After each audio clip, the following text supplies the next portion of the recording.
اس محنت کو قبول فرمائے اور قبول فرما کر ساری محنت کا جو علماء کرام نے بیان فرمایا، تلاوت مراد اللہ پاک قبول فرما کر اس کا ثواب ان کے والد محترم اللہ ڈیٹا صاحب کو پہنچا دے۔ بھائی ثقلین صاحب کے حکم پر حاضری ہوئی، انشاءاللہ مختصر چند باتیں میں عرض کروں گا، آپ حضرات پوری توجہ رکھیں۔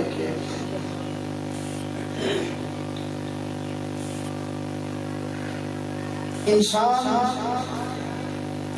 دنیا میں مستقل رہنے کے لیے نہیں آیا، انسان آیا ہے لیکن جانے کے لیے آیا، مستقل کسی نے نہیں رہنا ہے۔ اگر مستقل یہاں کسی نے رہنا ہوتا تو وہ کائنات کے اندر ایک ہستی آئی ہے جن کی خاطر یہ کائنات بنائی گئی ہے، یہ کائنات سجائی گئی ہے، آپ کو اور مجھے وجود دیا گیا، وہ ہے آپ کے اور میرے پیغمبر محبوب خدا امام الانبیاء حضرت محمد مصطفیٰ احمد مصطفیٰ سب کہتے ہیں صلی اللہ علیہ وسلم۔ اگر کسی نے باقی رہنا ہوتا تو وہ ہستی تھی جو باقی، جب وہ بھی باقی نہیں رہتی، آپ اور میں کیا، اور یہ جو افرتفری کا آج زمانہ ہے، اس زمانے میں اپنے گزرے ہوئے والدین کو یاد رکھنا بھی بڑی سعادت ہے، کیونکہ قیامت کا دن آئے گا کہ جس کے اندر قرآن کہتا ہے یوم یفر المرء من اخیہ و امہ و ابیہ و صاحبتہ، کوئی کسی کا نہیں، نہ باپ بیٹے کا، نہ ماں بیٹی کا، نہ بھائی بہن کا، نہ بھائی دوست کا، کوئی کسی کا نہیں۔ اسی لیے جتنی گھڑیاں باقی، جتنی ساعتیں باقی ہیں، جو کچھ کرنا ہے اپنے لیے کرے۔ کوئی پتہ نہیں کہ آج کی رات ہماری اپنے گھر کے بستر پر آتی ہے یا قبرستان میں قبر کے اندر، بہت کو تو کوئی پتہ نہیں ہے۔ کل نفس ذائقۃ الموت، ہر ایک نے موت کا ذائقہ چکھنا ہے، جو بھی دنیا کے اوپر آیا اس کو موت آ کر رہے گی۔ کل من علیہا فان ویبقی وجہ ربک، ہر چیز نے فنا ہو جانا ہے، ہر چیز نے ختم ہو جانا ہے، ہر چیز نے دنیا کو چھوڑ کر چلا جانا ہے، اور باقی رہنے والی ذات صرف اللہ کی ذات ہے۔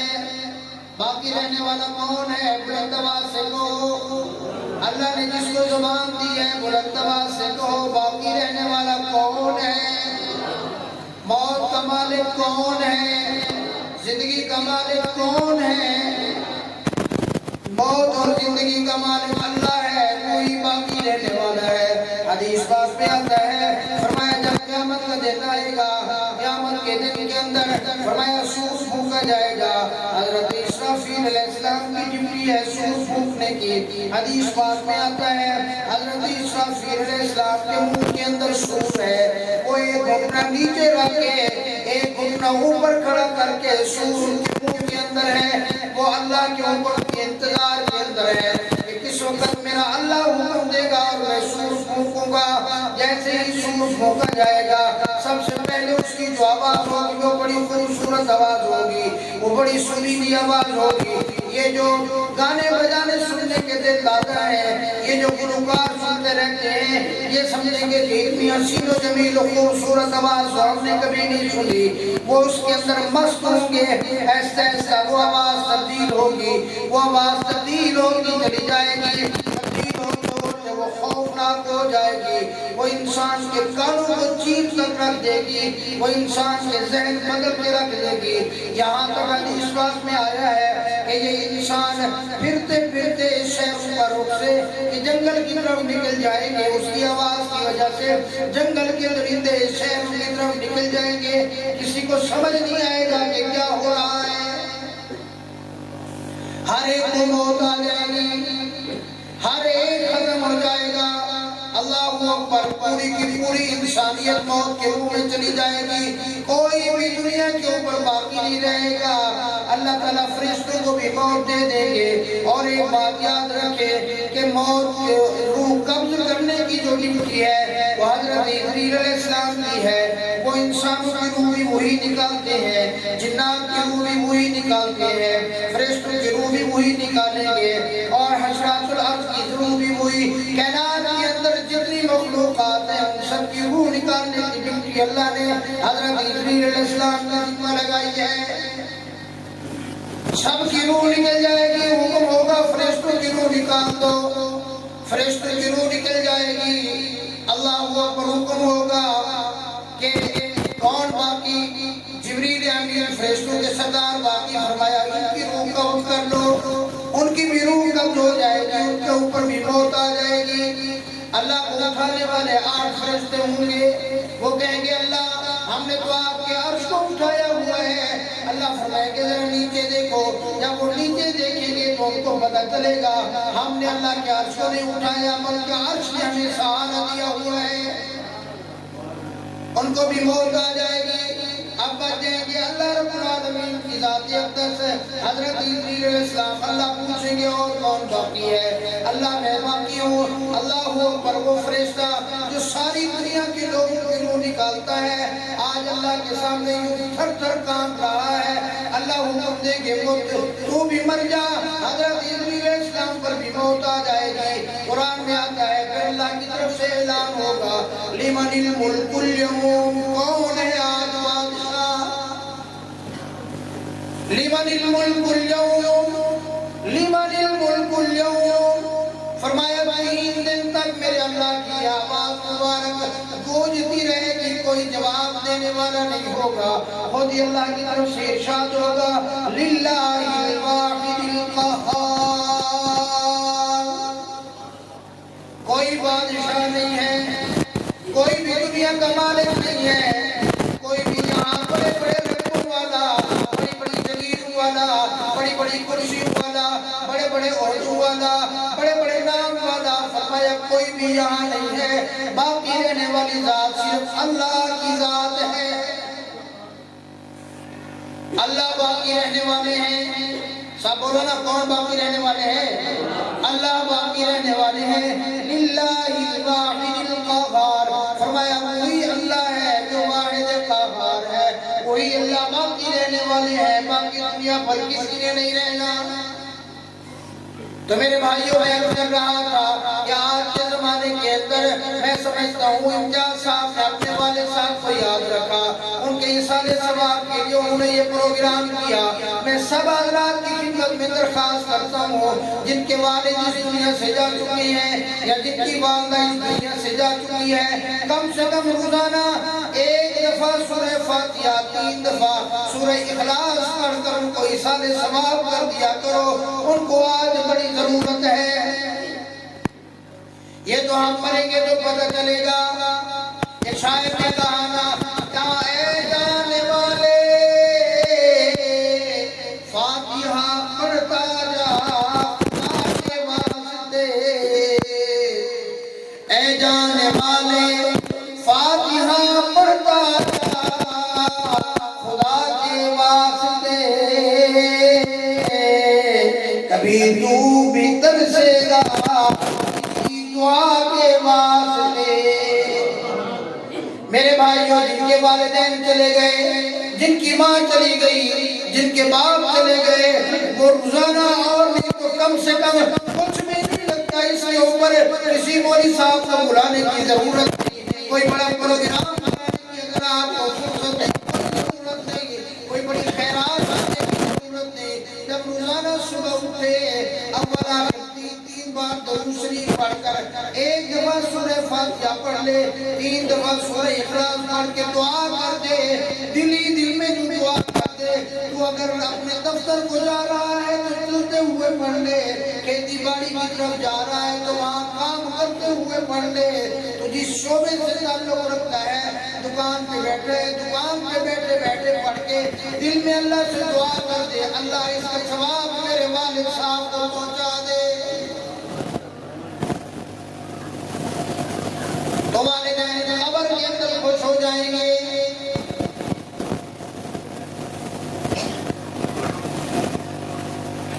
جس والد نے ہمیں اتنی پرورش کی ان کا حق بھی بنتا ہے والدین کا وَقَضَىٰ رَبُّكَ أَلَّا تَعْبُدُوا إِلَّا إِيَّاهُ وَبِالْوَالِدَيْنِ إِحْسَانًا اللہ رب العالمین نے پہلے اپنی توحید کا ذکر کیا پھر والدین کے اوپر احسان کا ذکر کیا فرمایا اپنے والدین کے اوپر احسان کرنا إِمَّا يَبْلُغَنَّ عِندَكَ الْكِبَرَ أَحَدُهُمَا أَوْ كِلَاهُمَا فرمایا اگر تیری زندگی کے اندر وہ بڑھاپے کو پہنچ جائے ان میں سے کوئی ایک بوڑھا ہو جائے یا دونوں بوڑھے ہو جائے فرمایا خیال کرنا ان کی خدمت کرنا فَلَا تَقُلْ لَهُمَا أُفٍّ ان کے سامنے کبھی اف نہ کرنا یہاں پر علماء نے لکھا ہے فرمایا اف کے اور بھی بہت سارے معنی لکھے ہیں علامہ ابن کثیر رحمۃ اللہ علیہ نے لکھا فرمایا بعض لوگوں کی عادت ہوتی ہے بات کرتے ہوئے وہ ہاتھ کا اشارہ کرتے ہیں بات کرتے ہوئے وہ انگلی کا اشارہ کرتے ہیں فرمایا جو انگلی کا اشارہ کرنے کی جس کو عادت ہے خیال کرنا کبھی اپنے ماں اور باپ سے بات کرتے ہوئے ہاتھ اور انگلی سے اشارہ نہ کرنا ورنہ اف کے اندر آ جاؤ گے آسان لفظوں میں میں سمجھاؤں کبھی ان کا دل نہ دکھانا کبھی ان کو کوئی تکلیف نہ دینا کبھی ان کو کوئی پریشانی نہ دینا کبھی تیری وجہ سے ان کی آنکھوں میں آنسو نہ آئے اگر تیری وجہ سے ان کی آنکھوں میں آنسو آ گئے تو یقین کرنا تیری زندگی بڑی مشکل ہو جائے گی اللہ اکبر فرمایا آپ اور میں تو دور کی بات ہے امام الانبیاء صلی اللہ علیہ وسلم کی خدمت اقدس میں ایک صحابی رسول آئے آگے عرض کیا یا رسول اللہ میں اپنی کمائی کا کچھ حصہ میرے اپنے والد صاحب کے پاس رکھا تھا امانتاً میرے والد نے اس کو اپنے کام لگا لیا اب دیکھیں پیسے میرے تھے کام میرے والد صاحب نے لگا دیے کمائی میری تھی خرچ میرے والد صاحب نے کر دیا یا رسول اللہ میں اس کی شکایت دے کے آپ کے پاس آیا ہوں حضور صلی اللہ علیہ وسلم نے آدمی بھیجا کہ جاؤ ان کے باپ کو بلا کر لے آؤ اب آپ نے ان سے آنے والے سے پوچھا کہ کیا بات ہے مجھے آج کالی کملی والے صلی اللہ علیہ وسلم نے بلا لیا حضور کا پیغام آ گیا تو اس نے کہا کہ آپ کے بیٹے نے حضور صلی اللہ علیہ وسلم کے پاس شکایت درج کرائی ہے کہ خلاف اللہ اکبر باپ تو باپ ہوتا ہے دل کے اندر بات آئی اے کاش آج میرا بیٹا ہو کر امام الانبیاء صلی اللہ علیہ وسلم کی خدمت میں میری شکایت لے کے چلا گیا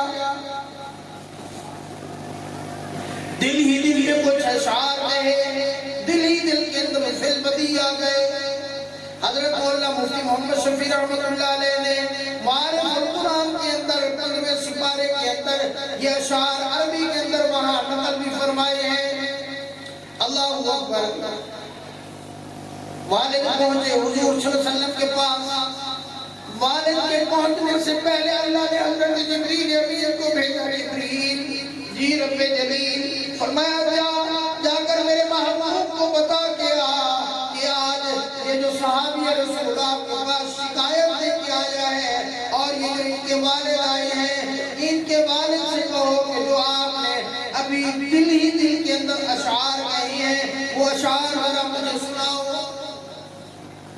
اللہ اکبر اللہ نے فوراً جبریل امین کو بھیجا جا جبریل فوراً یا سیدے فوراً یہ لے کے جا میں اللہ فیصلہ کر دیتا ہوں یہ نہ ہو کہ میرے محبوب کوئی فیصلہ ایسا کر دے کہ آنے والے قیامت تک والدین پریشان نہ رہ گئے اللہ اکبر جب حضور صلی اللہ علیہ وسلم کے سامنے باپ آیا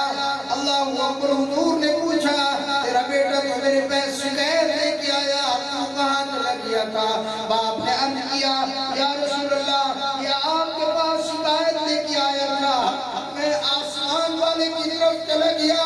میں نے کہا اللہ آج بس بیٹے نے باپ کے خلاف مقدمہ کیا ہے, اللہ مقدمہ تیرے محبوب کی خدمت میں ہے, میری عزت رکھ لینا.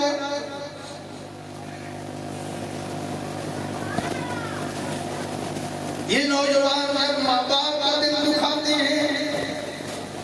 جب باپ کو کہتے ہیں تو نے میرے لیے کیا ہی کیا ہے, تو نے میرے لیے بنایا ہی کیا ہے, تو میرے لیے کرتا کیا رہا ہے.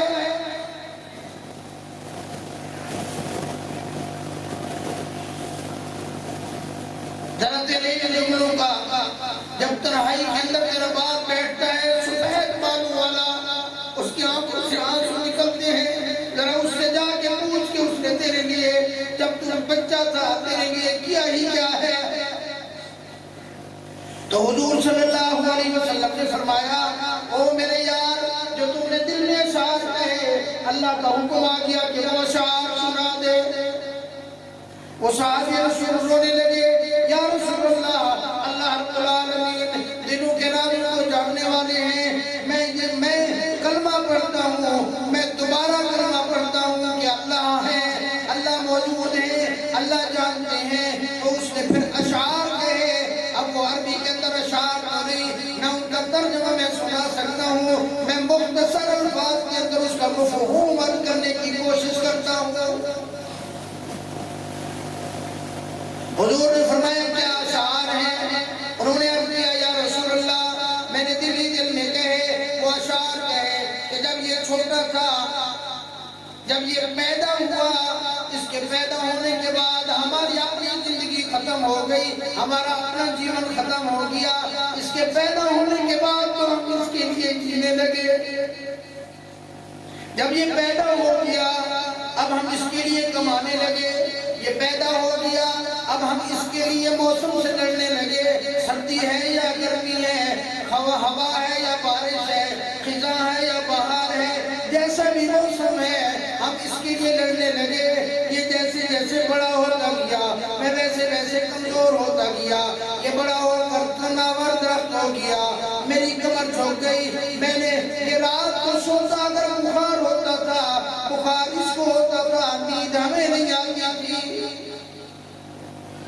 ہم تو اس کی خوشی کے اندر کیا کرتے تھے, ہم تو اس کی خوشی کے ساتھ خوش رہا کرتے تھے.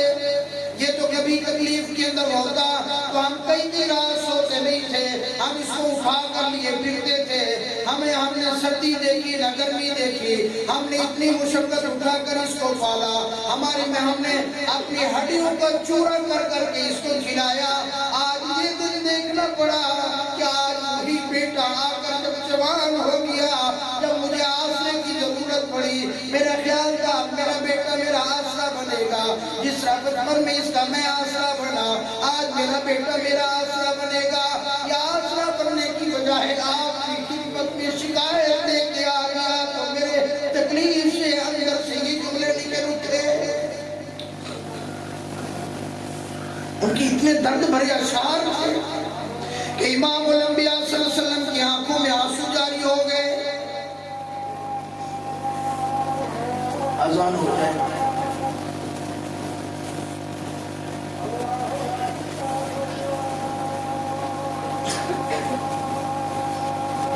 اذان آپ سن لیں انشاءاللہ. بس یہ دو چار باتیں کر کے نا بیان ختم کر کے یہی نماز واجبات ہوگی, اس کے بعد انشاءاللہ